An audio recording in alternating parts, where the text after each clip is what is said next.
Hernandez. It's It's only a implied. description that Mr. Lehrer has used. There is no language in SCA5 that says there's going to be a quota against Asians. Let me finish. Okay, please let Let me me finish.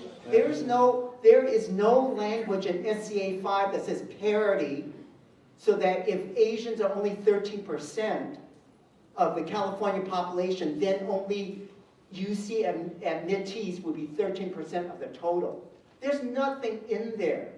And that's why we need to look at this in a rational way, look at the intent, work with State Senator Hernandez to make sure that it is what it is intended to do. Again, as what Professor Lin-chi stated, and I share his sentiment, I'm against quotas. I would hope that Senator Hernandez will actually reinsert, and this is something that I'm not sure if Mr. Lehrer has talked about. He says, well, I have read the language that was stricken out. There is intent language here that was amended out that needs to be brought back and perfected.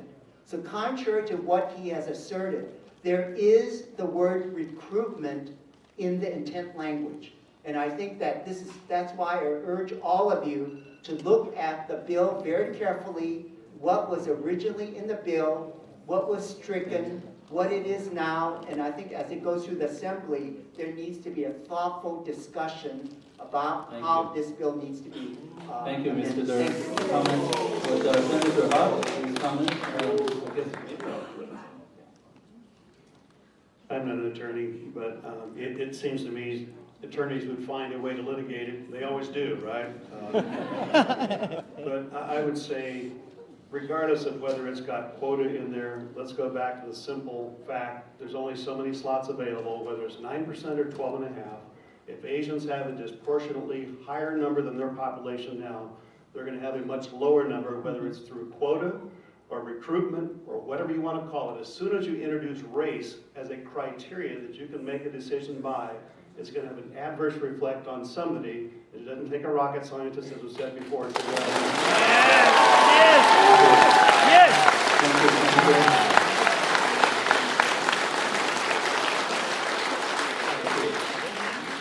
So another question, very important to myself, and this had kind of been bothering me a lot, is SCA5 eliminates public education from the protection under Proposition 209.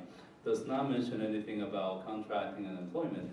From an American perspective, we have faced, as all of you probably know here, I see mostly middle-aged people sitting here, career bamboo ceilings, we call it glass ceilings in the American way, bamboo ceiling when it refers to Asians in promotions, employment, and also in public contracting is basically an old boys network that our companies have not been able to break into.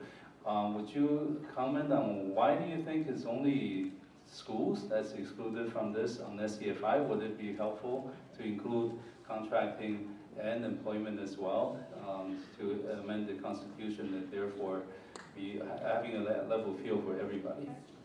Good question. Let's see. We'll have Mr. Lehrer started twice. What, Professor Wang, please? I'm not the author of the bill. And in fact, I did engage Senator Hernandez as Chief of Staff and his person in charge of education legislation just this past Tuesday when I went out to Sacramento to talk to them, to ask them why, those were, were excluded, and, didn't really give me a good Straight answer, other than that, the reason why public education is included is so that, you could, the university can then do more extensive outreach and recruitment, early on the elementary school all the way up. So I really am very, very much at a loss about why the bill is fashioned in that way. Maybe Senator Huff. Yeah, I don't pretend to understand Senator Hernandez's mind.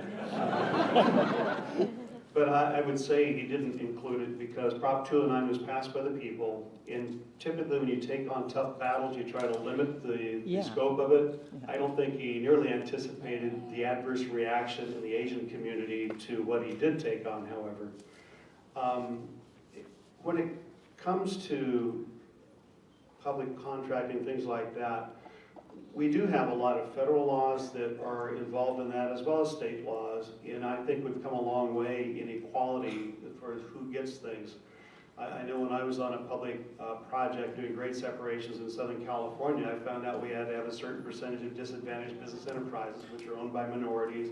You get certain points, you know, if they were female, if they're Asian, if they had to represent the community that the jobs are being in. And so I know there are some very significant laws on the books that require us to be not just giving to good old boys that are, you know, normally build the bar down the street, but you know, as far as why Ed didn't put that in there, I think he was just trying to be strategic and keep us focused narrow so that it wouldn't go beyond our admission policies at our schools.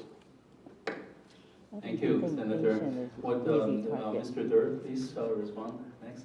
If you, of course, always feel free if you have nothing to say. We can go on to the next question.